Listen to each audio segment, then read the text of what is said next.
Good morning students, मैं नीतू चौधरी स्वागत करती हूँ आपका अपने परिवार स्वाध्याय श्री में। तो कैसे आप सभी, आई होप अच्छे ही होंगे। आज की क्लास की शुरुआत करते हैं एक मोटिवेशनल कोड के साथ। आज का मोटिवेशनल कोड क्या है कि सिंह बनो सिंहासन की चिंता मत करो, आप जहाँ बैठोगे वहीं सिंहासन बन जाएगा। बिल्कुल सही बात है, अपने आप को इस लायक बनाइए कि आप जहाँ बैठे वहीं सिंहासन बन जाए। लोग आपसे बात करने के लिए तरसे, आपसे बात करने के लिए उन्हें अपॉइंटमेंट लेना पड़े। तो अपने आप को इस लेवल तक बढ़ाना है कि आप जहाँ बैठेंगे वहीं सिंहासन बन जाए। ठीक है, तो इसी में मोटिवेशनल कोड के साथ आज की क्लास की शुरुआत करते हैं, जिसमें हमारा टॉपिक चला हुआ है ब्लड सर्कुलेटरी सिस्टम। और जिसमें मैंने आपको क्या क्या पढ़ा दिया, ब्लड के बारे में बता दिया कि ब्लड का निर्माण कैसे होता है, कहाँ पे होता है, और हार्ट के बारे में बता दिया, और आरबीसी, डब्ल्यूबीसी, प्लेटलेट्स, इनके बारे में बता दिया। ब्लड ग्रुप क्या होता है इसके बारे में बता दिया। हार्ट अटैक कैसे आता है इनके बारे में बता दिया।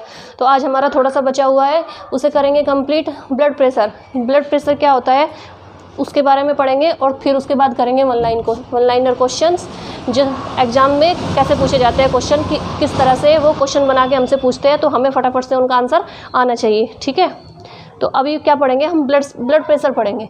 तो ब्लड प्रेशर क्या होता है, बीपी क्या होता है, बीपी मतलब रक्तदाब। ठीक है, रक्तदाब क्या होता है, ये दो प्रकार का होता है। एक को बोलते हैं सिस्टोलिक और इसे बोलते हैं डायस्टोलिक।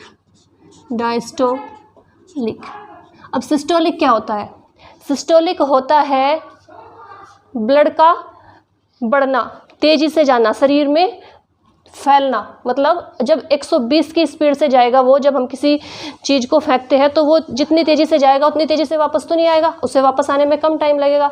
सिस्टोलिक का अर्थ होता है कि ब्लड को पूरे शरीर में फैलाने का कार्य कौन करता है, मैंने बताया था ना, निलय करता है। तो सिस्टोलिक का अर्थ है कि ब्लड का शरीर में फैलने का जो कार्य होता है, कितनी स्पीड से, 120 की स्पीड से, वो क्या कहलाता है, सिस्टोलिक कहलाता है।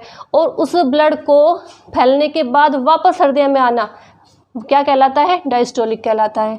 वो उसकी कितनी स्पीड होती है, 80, यानी इसे 80 मिलीमीटर HG बोलते हैं। ठीक है, HG।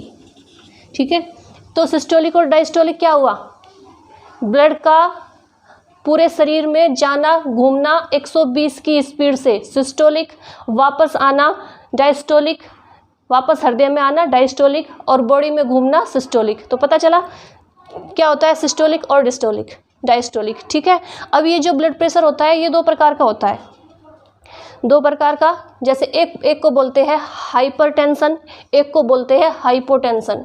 अब हाइपरटेंशन क्या होता है, हाइपरटेंशन ये आता है जब बीपी बढ़ जाता है। इसी के नीचे लिखती चलूँगी, जब बीपी बढ़ जाता है तो उसे क्या बोलते हैं, हाइपरटेंशन बोलते हैं। जब बीपी कितना हो जाता है, नॉर्मल कितना होता है, 120/80/80। कहीं पे बच्चे कंफ्यूज हो जाते हैं कि कहीं पे क्वेश्चन में आता है 80/120 या 120/80 ऐसे। तो हमें हमेशा करना है 120/80। तो जब ब्लड प्रेशर बढ़ जाता है तो उस वाली अवस्था को क्या कहते हैं, हाइपरटेंशन, इसे बोलते हैं हाइपरटेंशन। ठीक है, इसमें बीपी कितना हो जाता है, 140/100। ठीक है, एक होता है हाइपोटेंशन, ये क्या है, हाइपरटेंशन में क्या होता है, बीपी बढ़ जाता है। और सेकंड में क्या होता है, यहाँ पे मैंने लिखा, ये जो अवस्था होती है ये कौन सी होती है, डायस्टोलिक, जब ब्लड वापस आता है। तो हाइपोटेंशन क्या होता है, हाइपोटेंशन, इसमें जब बीपी कम हो जाता है, कितना हो जाता है, ये हो जाता है 100/70।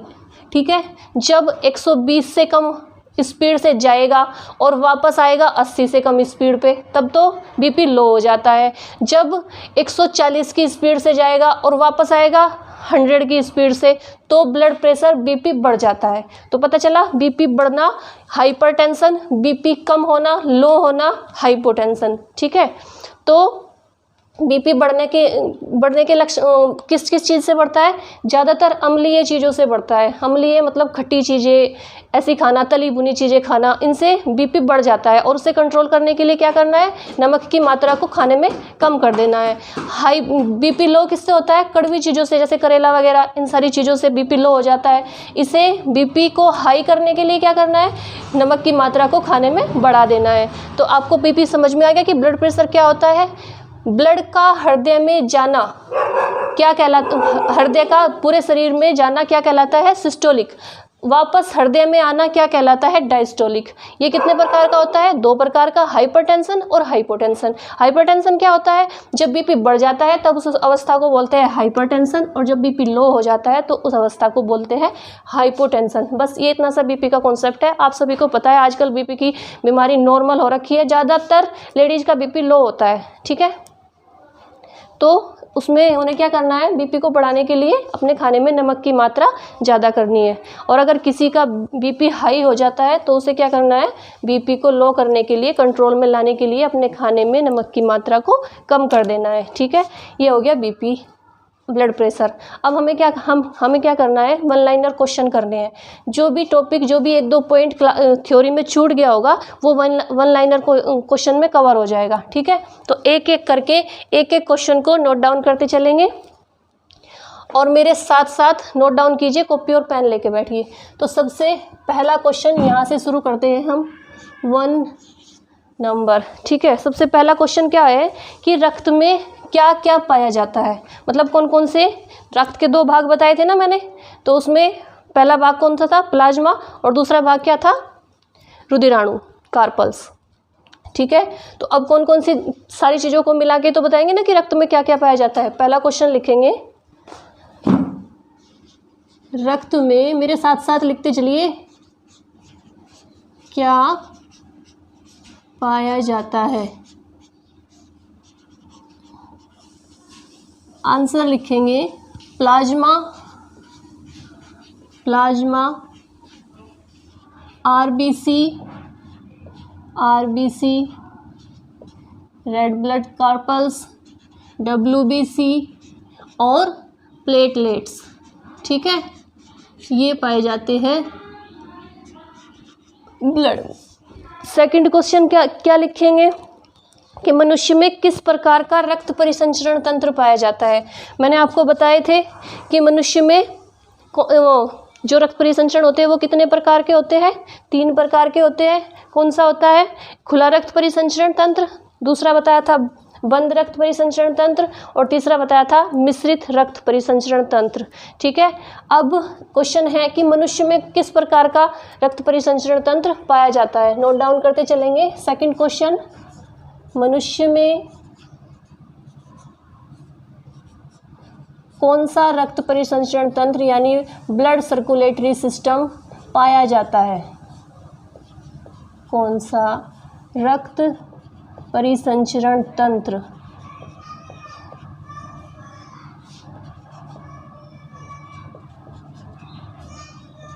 पाया जाता है? कौन सा पाया जाता है? बंद, closed blood circulatory system.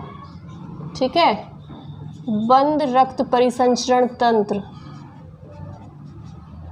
Short में लिख देती हूँ। ठीक है, क्लोज्ड ब्लड सर्कुलेटरी सिस्टम पाया जाता है मनुष्य में। तीसरा क्वेश्चन क्या है कि प्लाज्मा में कितना % भाग लिक्विड होता है? प्लाज्मा में कितना % भाग पानी होता है?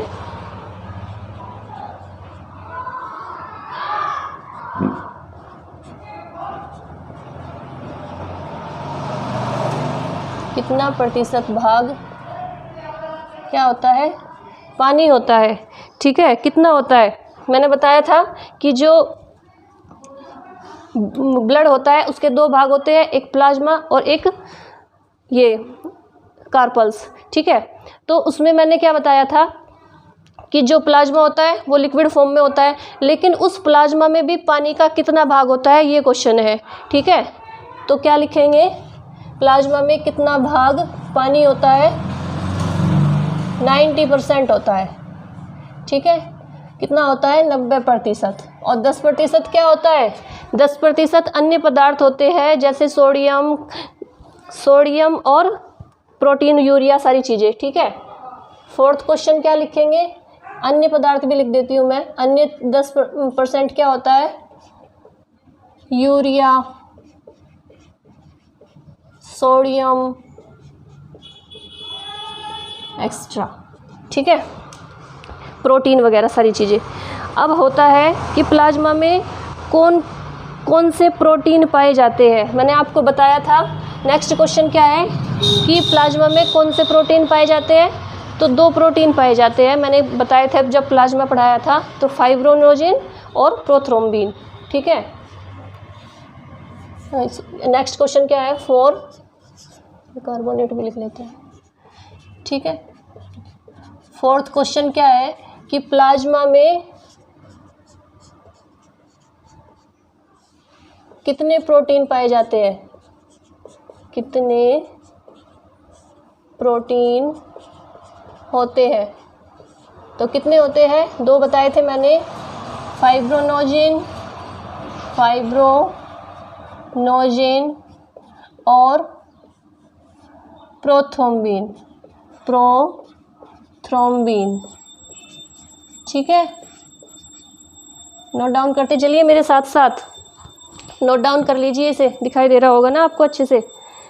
नेक्स्ट क्वेश्चन क्या है कि रक्त का थक्का जमाने में सहायक होता है, रक्त का थक्का जमाने में कौन सहायक होता है, बताया था ना मैंने कि ये जो फाइब्रोनोजिन होता है वो रक्त के थक्के को जमाने में सहायक होता है। ठीक है, तो नेक्स्ट क्वेश्चन लिखेंगे, प्लाज्मा में पाया जाने वाला, प्लाज्मा में पाया जाने वाला कौन सा प्रोटीन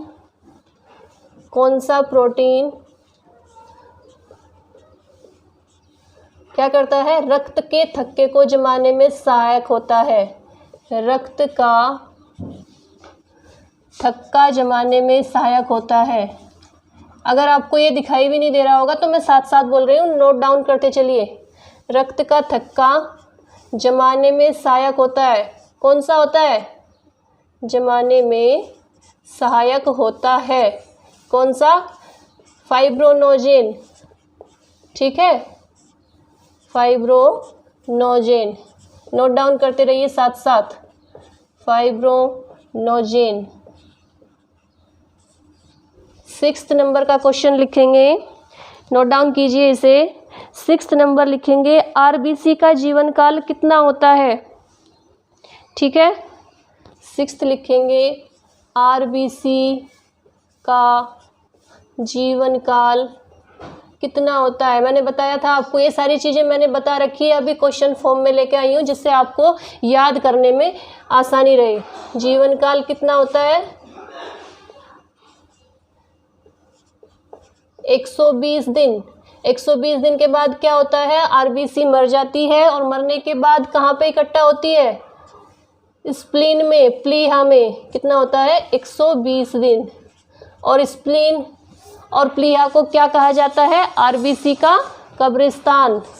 ठीक है, नेक्स्ट क्वेश्चन लिखेंगे 7 नंबर कि रक्त कोशिकाओं में से किसमें केंद्रक पाया जाता है। रक्त कोशिकाएं कौन सी थी, आरबीसी, डब्ल्यूबीसी और प्लेटलेट्स, इनमें से किसमें केंद्रक पाया जाता है। नेक्स्ट क्वेश्चन लिखेंगे, रक्त कोशिकाओं में से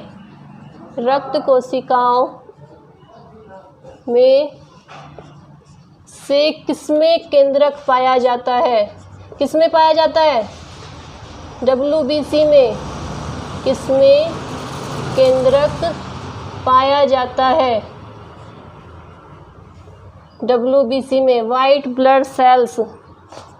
ठीक है, डब्ल्यूबीसी में केंद्रक पाया जाता है, नोट डाउन करते रहिए। नेक्स्ट क्वेश्चन क्या लिखेंगे कि रुधिर का रंग किसकी उपस्थिति के कारण लाल होता है।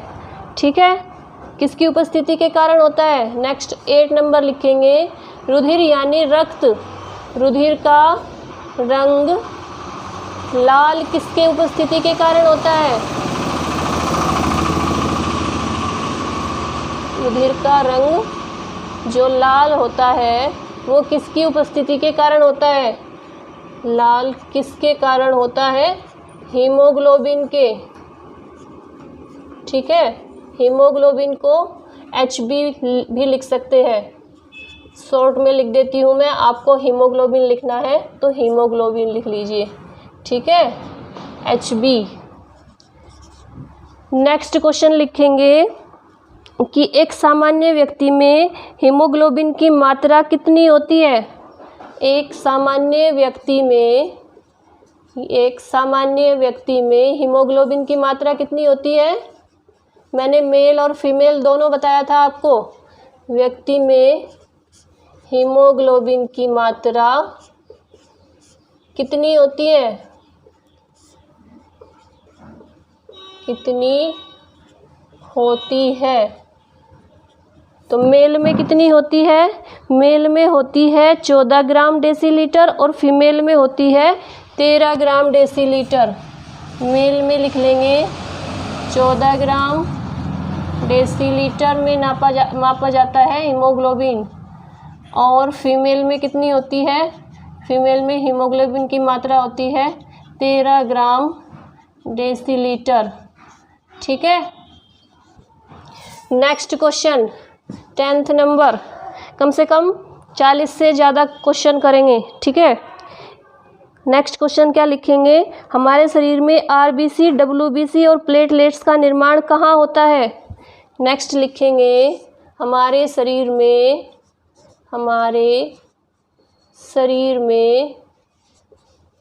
RBC, WBC और प्लेटलेट्स का निर्माण कहाँ होता है? प्लेटलेट्स का निर्माण कहाँ होता है? बताइए, निर्माण कहाँ होता है? ये होता है अस्थि मज्जा में। अस्थि मज्जा यानी बोन मैरो। बोन मैरो क्या होती है? हड्डियों में पाई होती है बोन मैरो।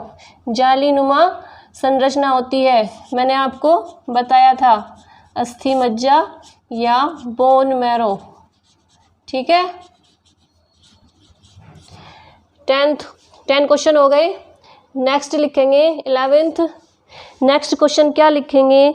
RBC का कब्रिस्तान किसे कहा जाता है? ये मैंने आपको बता दिया है अभी प्लीहा को। इससे आगे लिखेंगे WBC का जीवन काल कितना होता है? 4 दिन होता है। WBC का जीवन काल कितना होता है? जीवन काल। इसी के साथ लिख लीजिए प्लेटलेट्स का जीवन काल कितना होता है? प्लेटलेट्स का जीवन काल WBC का होता है 4 दिन, प्लेटलेट्स का होता है 7 दिन। ठीक है, इसे 12 नंबर डाल लीजिए। और इसकी संख्या, RBC की संख्या भी लिख लेते हैं यहाँ पे। इसकी संख्या कितनी होती है? 50 लाख। 95% भाग किसका होता है? RBC का। संख्या होती है 50 lakh.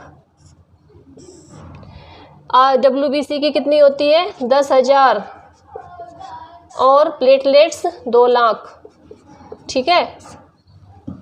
Next question 13 number 13, platelets का जीवन काल भी हो गया। ठीक है। अब नेक्स्ट क्वेश्चन लिखेंगे कि रक्त में WBC की मात्रा सामान्य से अधिक हो तो कौन सा रोग हो जाता है?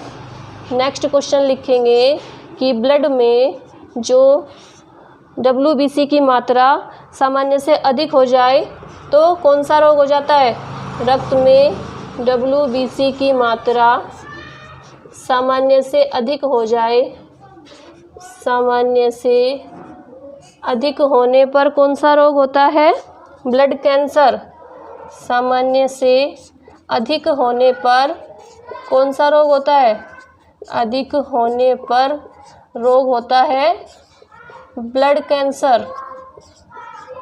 ठीक है, blood cancer. Next question 14 number, मानव शरीर का सिपाही किसे कहा जाता है? मानव शरीर का सिपाही किसे कहा जाता है? बताइए, सिपाही किसे कहा जाता है? किसे कहते हैं? WBC को, वाइट ब्लड सेल्स को, ठीक है, WBC को। नेक्स्ट क्वेश्चन लिखेंगे 15 नंबर, शरीर में ब्लड बैंक किसे कहा जाता है? ब्लड बैंक किसे कहा जाता है? मैंने आपको बताया था ना, ब्लड बैंक किसे कहा जाता है? किसे कहा जाता है? बोलिए, स्प्लीन, प्लीहा, स्प्लीन, प्लीहा को, इसे तिल्ली भी बोलते हैं, प्लीहा या तिल्ली, ठीक है। नेक्स्ट क्वेश्चन 16 पे लिखेंगे, पूरे शरीर में रक्त का परिसंचरण किसके द्वारा होता है? पूरे शरीर में रक्त परिसंचरण किसके द्वारा होता है? रक्त का परिसंचरण किसके द्वारा होता है? रक्त का परिसंचरण किसके द्वारा होता है?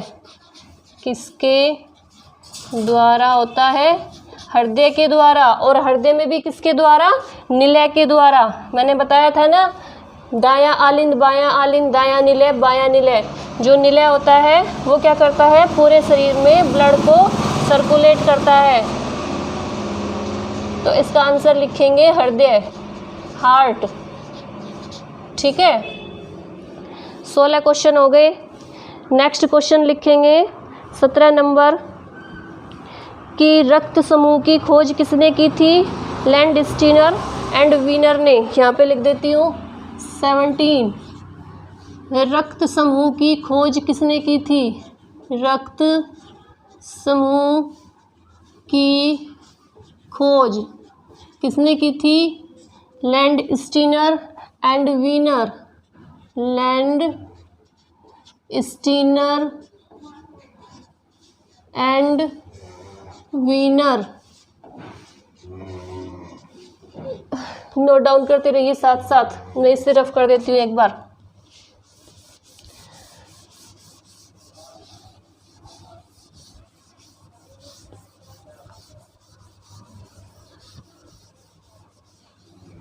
ठीक है। नेक्स्ट क्वेश्चन लिखेंगे 18 नंबर, कि रक्त का अध्ययन क्या कहलाता है? ठीक है, रक्त का अध्ययन क्या कहलाता है? 18, रक्त का अध्ययन क्या कहलाता है? अध्ययन क्या कहलाता है? क्या कहलाता है? हेमेटोलॉजी। क्या कहलाता है? हेमेटोलॉजी। हेमेटोलॉजी।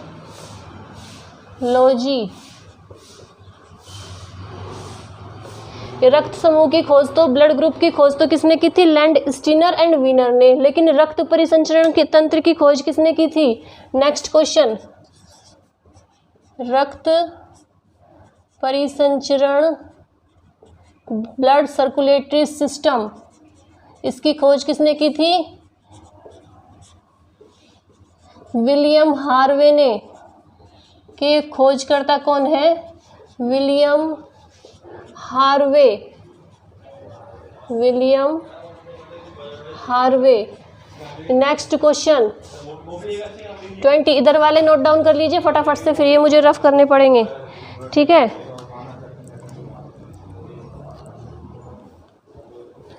नेक्स्ट लिखेंगे कि परिसंचरण तंत्र का अध्ययन क्या कहलाता है? एंजियोलॉजी। रक्त का अध्ययन क्या कहलाता है? हेमेटोलॉजी।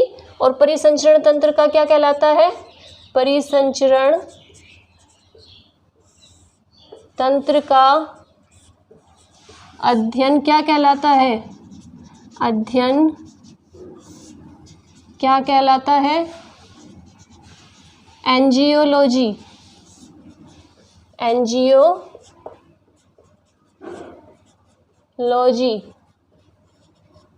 ठीक है। यहाँ से कर देती हूँ 21। ये 20 क्वेश्चन उतारिए फटाफट से। 21 क्या होता है?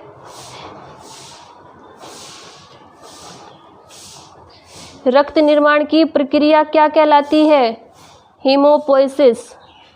रक्त निर्माण की जो प्रक्रिया होती है, जो ब्लड बनता है, वो क्या कहलाती है? हीमोपोइसिस। रक्त निर्माण की प्रक्रिया क्या कहलाती है? प्रक्रिया कहलाती है हीमोपोइसिस। हीमोपोइसिस,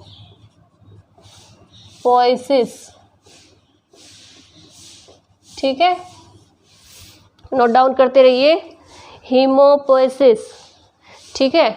एक बार इनका हल्का सा रिवीजन कर लेते हैं इधर वाले क्वेश्चन का, उसके बाद चलेंगे आगे। सबसे पहले क्वेश्चन क्या है कि मनुष्य में कौन कौन सा रक्त परिसंचरण, सबसे पहला क्वेश्चन है रक्त में क्या क्या पाया जाता है? Plasma, RBC, WBC, platelets. Second question है मनुष्य में कौन सा रक्त परिसंचरण तंत्र पाया जाता है? बंद रक्त परिसंचरण तंत्र। नेक्स्ट है प्लाज्मा में कितना प्रतिशत भाग पानी होता है? 90%। अन्य क्या होता है? 10%। यूरिया, सोडियम कार्बोनेट और सारी अन्य चीज़ें जो भी पदार्थ होते हैं वो 10% होते हैं। प्लाज्मा में कितने प्रोटीन होते हैं? 2, फाइब्रोनोजिन, प्रोथ्रोम्बिन। प्लाज्मा में पाया जाने वाला कौन सा प्रोटीन रक्त का थक्का जमाने में सहायक होता है? फाइब्रोनोजिन। आरबीसी का जीवन काल कितना होता है? 120 दिन। संख्या कितनी होती है? 50 लाख। रक्त कोशिकाओं में से केंद्रक किस में पाया जाता है? डब्ल्यूबीसी में पाया जाता है। आरबीसी और प्लेटलेट्स में केंद्रक नहीं पाया जाता, ठीक है। रुधिर का रंग लाल किसके कारण होता है?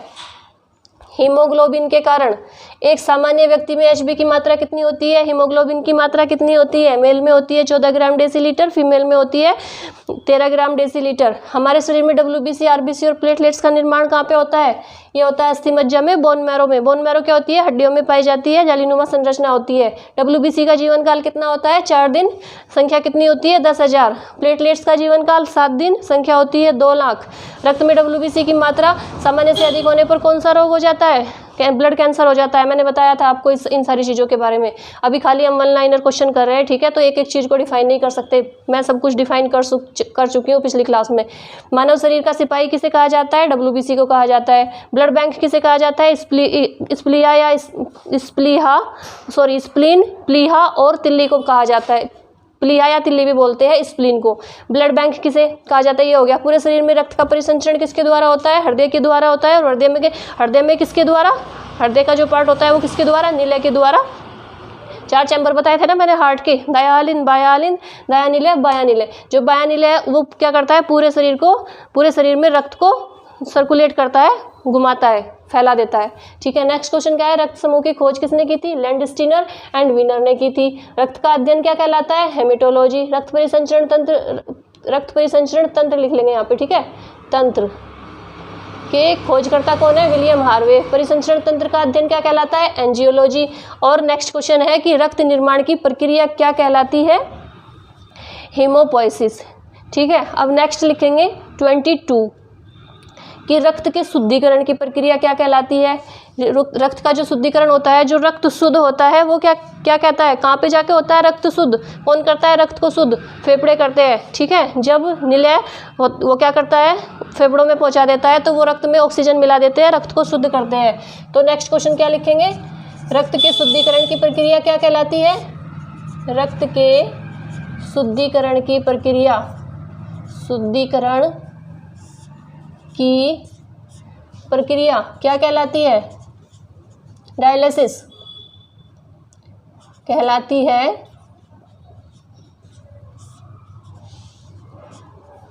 डायलिसिस, ठीक है। नोट डाउन कीजिए। रक्त के शुद्धिकरण की प्रक्रिया कहलाती है डायलिसिस। नेक्स्ट क्वेश्चन, सर्वग्राही रक्त समूह कौन सा होता है? जो सबका ब्लड ले सकता है। मैंने ब्लड ग्रुप पढ़ाया था तो मैंने उसमें बताया था कि जो हर किसी के ब्लड ग्रुप वाले का ब्लड एक्सेप्ट कर सकता है वो कौन सा ब्लड ग्रुप होता है? A B. नेक्स्ट क्वेश्चन क्या लिखेंगे? सर्वग्राही ब्लड ग्रुप कौन सा होता है? ए बी होता है। और सर्वदाता कौन सा होता है? ओ। नेक्स्ट लिखेंगे 24 नंबर पे, सर्वदाता जो सभी को ब्लड दे सकता है वो कौन सा होता है? वो होता है ओ। ठीक है। और जो सबका ब्लड ले सकता है उसे क्या बोलेंगे? वो कौन सा ब्लड ग्रुप होता है? A B. ठीक है। नेक्स्ट क्वेश्चन लिखेंगे, भ्रूण अवस्था में रक्त का निर्माण कहाँ पे होता है? भ्रूण अवस्था यानी एम्ब्रॉय, जब बच्चा माँ के पेट में रहता है, जब तक उसका जन्म नहीं होता तब तक उसे क्या बोलेंगे? भ्रूण बोलेंगे। उस अवस्था में ब्लड का निर्माण कहाँ पे होता है? 25 नंबर क्वेश्चन, भ्रूण अवस्था में ब्लड का निर्माण कहाँ पे होता है? ये पूरा रिवीजन हो रहा है पूरी क्लास का, जितनी भी 3-4 क्लास मैंने कराई रक्त परिसंचरण तंत्र की, ब्लड सर्कुलेटरी सिस्टम की, उसका पूरा रिवीजन है। ये क्वेश्चन मैंने एक एक क्वेश्चन वहीं से पूरी क्लास में से निकाले हैं जिससे आपको आसानी से याद हो जाए। ठीक है। भ्रूण अवस्था में रक्त का निर्माण कहाँ पे होता है? रक्त का निर्माण कहाँ होता है?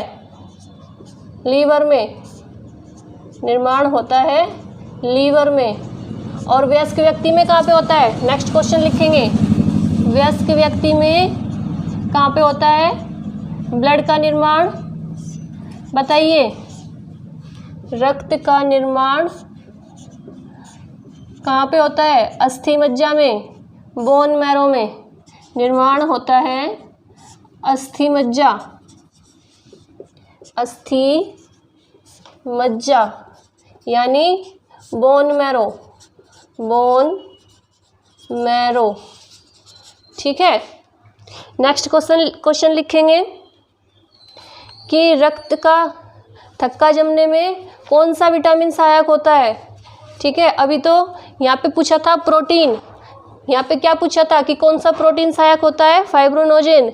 लेकिन विटामिन कौन सा सहायक होता है? 27 लिखेंगे, रक्त का थक्का जमने में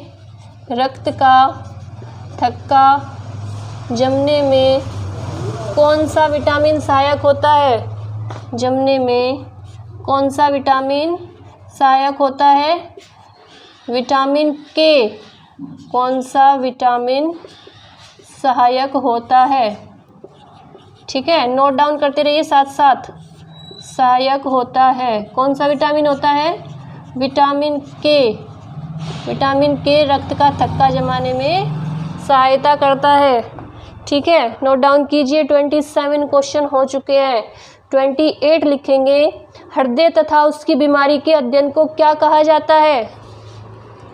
जब हार्ट का कोई पेशेंट होता है वो किसके पास जाएगा? उसे क्या बोलते हैं? उस डॉक्टर को जो हार्ट का डॉक्टर होता है उसे बोलते हैं कार्डियोलॉजिस्ट। तो हार्ट का अध्ययन किस में किया जाएगा? उससे संबंधित बीमारी का, उसे बोलते हैं कार्डियोलॉजी। ठीक है। 28 क्वेश्चन, हृदय से संबंधित बीमारी का अध्ययन किया जाता है। अध्ययन क्या कहलाता है? कार्डियोलॉजी। बीमारी का अध्ययन क्या कहलाता है? कार्डियोलॉजी। और डॉक्टर को क्या बोलते हैं? हार्ट के डॉक्टर को कार्डियोलिस्ट। ठीक है। नेक्स्ट क्वेश्चन लिखेंगे, सामान्य वयस्क मनुष्य में हृदय का वजन कितना होता है? 300 ग्राम होता है, मैंने आपको बताया था। ठीक है। 29, हृदय का वजन कितना होता है? हार्ट का वजन कितना होता है? 300 ग्राम। ठीक है। और उसकी लंबाई और चौड़ाई भी बताई थी मैंने, 13 से 14 सेंटीमीटर होता है लंबा और 9 सेंटीमीटर होता है चौड़ा। ठीक है। नेक्स्ट क्वेश्चन क्या लिखेंगे कि हृदय को घेरे रहने वाली झिल्ली को क्या कहते हैं? जो बाहर की सबसे बाहरी जो झिल्ली होती है उसे, जो हृदय को घेर के रखती है, उसे क्या कहते हैं? 30 नंबर क्वेश्चन लिखेंगे। हृदय की झिल्ली, बाहरी झिल्ली को क्या कहते हैं? जो घेर के रखती है, बाहरी झिल्ली को क्या कहते हैं? झिल्ली को कहते हैं पैराकार्डियम झिल्ली। पैराकार्डियम झिल्ली। ठीक है, 30 क्वेश्चन हो गए। ठीक है, मैंने 3 झिल्ली बताई थी ना। सबसे बाहर वाली होती है पैराकार्डियम, दूसरी होती है मायोकार्डियम और तीसरी होती है एंडोकार्डियम। अब इसे फटाफट से नोट डाउन कीजिए, मैं इधर वाला रफ कर देती हूँ। ठीक है, तब तक आप उसे नोट डाउन करते रहिए।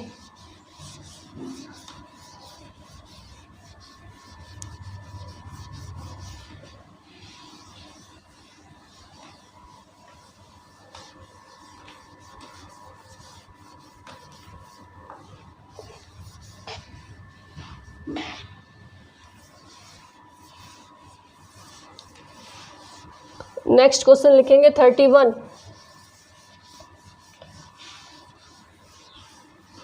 लिख लीजिए ये फटाफट से।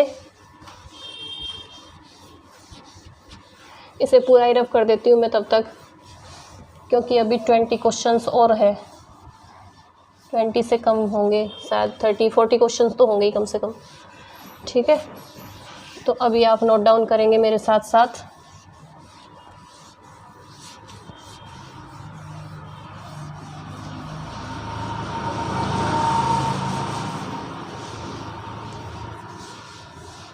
ठीक है, इसके बाद क्या करेंगे? 31 क्वेश्चन करेंगे।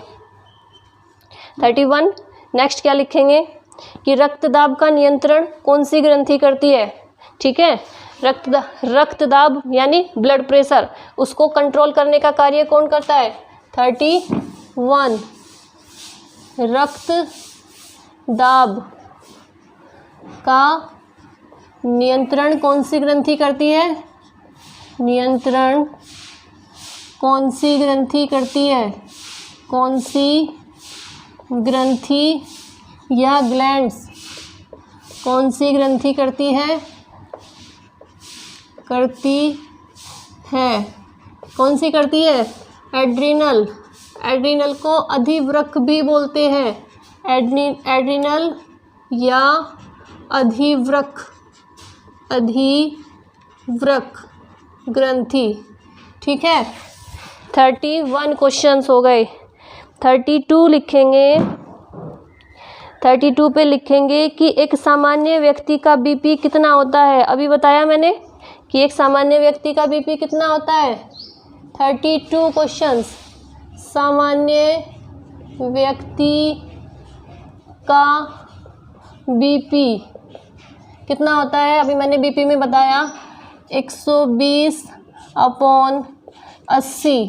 ठीक है, जाएगा कितनी स्पीड से? 120 की स्पीड से, वापस आएगा 80 की स्पीड से। जब बीपी लो हो जाता है तो उसे क्या बोलते हैं? हाइपोटेंशन। जब बीपी बढ़ जाता है तो उसे बोलते हैं हाइपरटेंशन। ठीक है, 33 क्वेश्चंस। 33 नंबर पे लिखेंगे कि जो ब्लड प्रेशर किस यंत्र द्वारा मापा जाता है? ब्लड प्रेशर किस यंत्र द्वारा मापा जाता है? ब्लड प्रेशर किस यंत्र द्वारा मापा जाता है? किस यंत्र द्वारा मापा जाता है? क्या बोलते हैं उसे? स्फिगोमैनोमीटर। क्या बोलते हैं जिसे? Blood pressure manometer.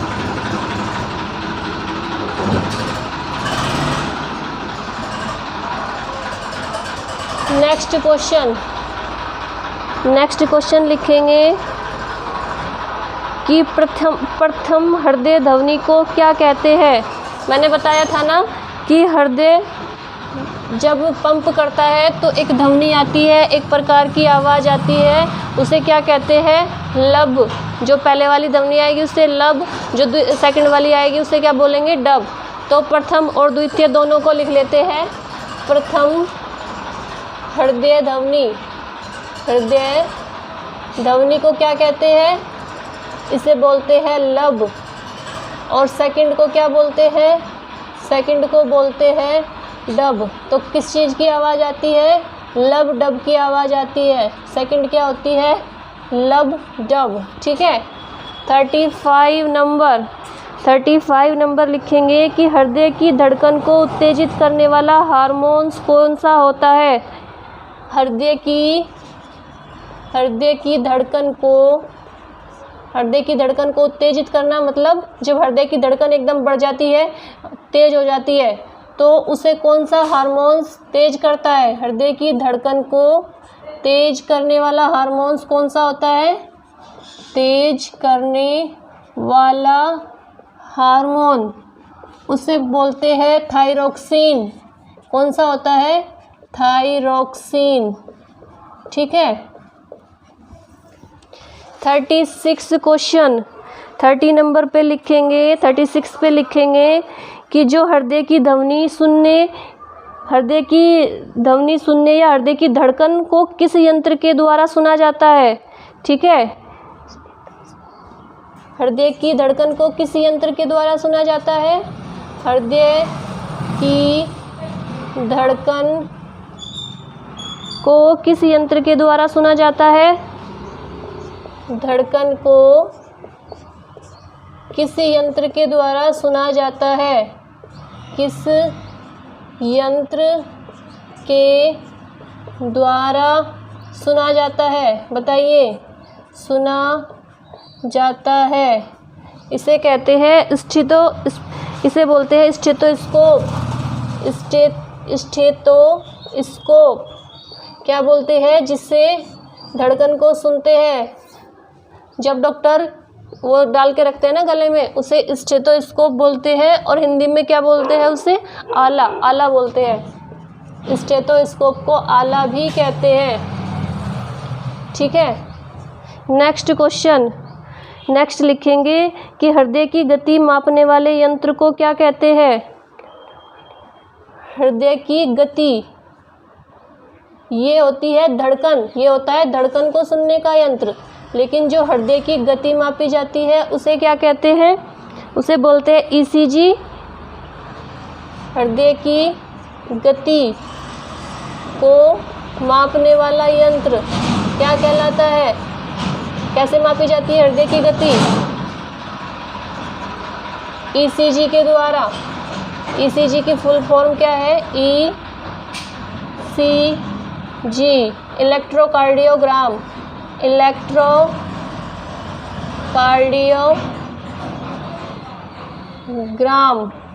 ठीक है।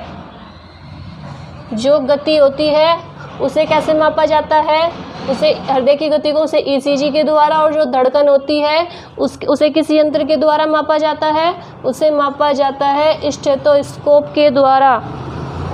नेक्स्ट क्वेश्चन लिखेंगे, वीनस हृदय किसके हृदय को कहा जाता है। नेक्स्ट क्वेश्चन लिखेंगे, वीनस हृदय किसके हृदय को कहा जाता है। वीनस हृदय किसके हृदय को कहा जाता है, मछली के। किसके हृदय को कहा जाता है, मछली के हृदय को क्या कहा जाता है, वीनस। ठीक है। 39 क्वेश्चन लिखेंगे कि हृदय की धड़कन सामान्य से अधिक होना क्या कहलाता है, टैकीकार्डिया। हृदय की धड़कन जब सामान्य से अधिक हो जाती है तो उसे क्या कहते हैं, टैकीकार्डिया। सामान्य से अधिक होना क्या कहलाता है, अधिक होना कहलाता है टैकीकार्डिया। ठीक है। 40 नंबर नेक्स्ट क्वेश्चन, मनुष्य में एक धड़कन में लगने वाला समय कितना होता है? मतलब जब एक धड़कन होती है कितनी बार धड़कता है हार्ट? 72 बार, 72 बार 1 मिनट में। लेकिन एक धड़कन को कितना समय लगता है? हृदय की एक धड़कन में कितना समय लगता है? एक धड़कन में कितना समय लगता है? कितना समय लगता है? 0.8 सेकंड का समय लगता है। ठीक है, 41 क्वेश्चन लिखेंगे। क्या कितना समय लगता है? 0.8 सेकंड का। 72 बार धड़कता है 1 मिनट में। एक धड़कन को धड़कने में कितना समय लगेगा? 0.8 सेकंड का। हृदय से रक्त, नेक्स्ट क्वेश्चन लिखेंगे, हृदय से रक्त को शरीर के विभिन्न अंगों तक ले जाने का कार्य कौन करता है? जो हृदय होता है, हार्ट होता है, उससे शरीर के विभिन्न अंगों तक ले जाने का कार्य कौन करता है? धमनियाँ करती है। शुरुआत कहाँ से होती है? धमनी से होती है, आर्टरी से होती है। तो नेक्स्ट क्वेश्चन क्या लिखेंगे कि हृदय से रक्त को शरीर के विभिन्न अंगों तक पहुंचाने का कार्य, हृदय से शरीर के विभिन्न अंगों तक पहुंचाने का कार्य कौन करता है? धमनियाँ करती है, आर्टरीज करती है। अंगों तक पहुंचाने का कार्य सबसे पहले हार्ट में कहाँ से प्रवेश करता है? ब्लड धमनी से करता है ना। जो मैंने कल की क्लास में जो बताया था आपको, हार्ट वो कहाँ से करता है? धमनी से प्रवेश करता है। तब उसके बाद दायां आलिंद में प्रवेश करता है, फिर दायां निलय में, फिर बायां आलिंद में, फिर बायां निलय में। ठीक है, तो विभिन्न अंगों तक पहुँचाने का कार्य कौन करता है? धमनियाँ करती है, आर्टरीज करती है, धमनियाँ। और वापस लाने का कार्य कौन करता है? इसमें कौन सा ब्लड होता है? अशुद्ध रक्त होता है। और जब वो वापस लाने का कार्य कौन करती है? मैंने चार्ट बना के बताया था ना आपको, महाधमनी, धमनी, छोटी धमनी, फिर कहाँ पे जाएगी? केशिका। मैंने ऐसे करके आपको चार्ट बना के बताया था। फिर वापस आएगी तो किससे? केशिका से सिरा में वापस छोटी सिरा में आएगी, फिर सिरा में आएगा, फिर महासिरा में आएगा और फिर हार्ट में आ जाएगा। तो 42 क्वेश्चन नंबर क्या लिखेंगे कि हृदय में वापस आने का कार्य कौन करता है? शरीर के अंगों से वापस लाने का, ब्लड को वापस लाने का कार्य कौन करती है? ब्लड को वापस लाने का कार्य करती है सिराएं, वेन्स। वापस लाने का कार्य किसका होता है? सिराओं का होता है, वेन्स का होता है, सिराओं का। ठीक है, ये क्या करती है? शुद्ध रक्त को लेके आती है। तो ये हो गए 42 क्वेश्चंस। एक बार इनका भी रिवीजन कर लेते हैं। यहाँ तक हमने कर लिया था 21 तक। 22, रक्त के शुद्धिकरण की प्रक्रिया क्या कहलाती है? डायलिसिस कहलाती है। रक्त निर्माण की प्रक्रिया क्या कहलाती है? हीमोपोइसिस कहलाती है। जो सबका ब्लड ले सकता है उसे क्या बोलते हैं? AB। जो सबको दे सकता है उसे बोलते हैं O, ब्लड ग्रुप। पूर्ण अवस्था में ब्लड का निर्माण कहाँ पे होता है? लीवर में होता है। और वयस्क व्यक्ति में कहाँ पे होता है? बोन मैरो में, अस्थि मज्जा में होता है। रक्त का थक्का जमने में कौन सा विटामिन सहायक होता है? Vitamin K। हृदय से संबंधित बीमारी का अध्ययन क्या कहलाता है? कार्डियोलॉजी कहलाता है। हृदय का वजन कितना होता है? 300 ग्राम। हृदय की बाहरी झिल्ली को क्या कहते हैं? पेरिकार्डियम झिल्ली। रक्त दाब का नियंत्रण कौन सी ग्रंथि करती है? एड्रिनल या अधिवृक्क ग्रंथि। जब ग्रंथि वाला चैप्टर पढ़ेंगे तब आपको एक एक ग्रंथि के बारे में पता चल जाएगा कि कौन सी ग्रंथि का कौन सा कार्य होता है। ठीक है, नेक्स्ट क्वेश्चन है, सामान्य व्यक्ति का BP कितना होता है? सामान्य व्यक्ति, ठीक है, 120/80। ब्लड प्रेशर किस यंत्र द्वारा मापा जाता है? स्फिगोमैनोमीटर के द्वारा। प्रथम हृदय धमनी क्या कहलाती है? लब कहलाती है। सेकंड हृदय धमनी क्या कहलाती है? डब कहलाती है। हृदय की धड़कन को तेज करने वाला हार्मोन कौन सा होता है? थायरॉक्सिन हार्मोन होता है, थायरॉक्सिन हार्मोन। ठीक है, नेक्स्ट क्वेश्चन है, हृदय की धड़कन को किस यंत्र के द्वारा सुना जाता है? इसे बोलते हैं स्टेथोस्कोप या आला, स्टेथोस्कोप। ठीक है, हृदय की गति को मापने वाला यंत्र क्या क्या कहा जाता है? ECG। इसकी फुल फॉर्म क्या है? इलेक्ट्रोकार्डियोग्राम। ठीक है, वीनस हृदय किसके हृदय को कहा जाता है? मछली के हृदय को कहा जाता है वीनस हृदय। हृदय की धड़कन सामान्य से अधिक होना क्या कहलाता है? टैकीकार्डिया। हृदय की एक धड़कन में कितना समय लगता है? 72 में से जो एक धड़कन में समय लगता है वो कितना लगता है? 0.8 सेकंड का। हृदय से शरीर के विभिन्न अंगों तक पहुंचने का कार्य किसका पहुंचाने का कार्य किसका होता है? धमनियों का। और वापस लाने का कार्य किसका होता है? सिराओं का। तो ठीक है, ये हो गए 42 क्वेश्चंस। मैंने ज़्यादातर एक एक क्वेश्चन उठा लिया है। पूरे रक्त परिसंचरण तंत्र में से जो भी टॉपिक पढ़ाया उसमें से क्वेश्चंस को उठा के मैंने आपको वन लाइनर में यहाँ पे दे दिया है। ठीक है, अब आप इसे अच्छे से याद करेंगे, नोट डाउन करेंगे और पूरे रक्त परिसंचरण तंत्र का रिवीजन करने के बाद नेक्स्ट क्लास में आएंगे। ठीक है, आज की क्लास को यहीं पे एंड करते हैं। कल की क्लास में फिर मिलते हैं एक नए टॉपिक के साथ। ठीक है, और अगर आपको ये क्लास अच्छी लगती है तो प्लीज़ चैनल को लाइक, शेयर एंड सब्सक्राइब करें। ठीक है, आज के लिए इतना ही। कल फिर मिलेंगे। धन्यवाद। जय हिंद, जय भारत।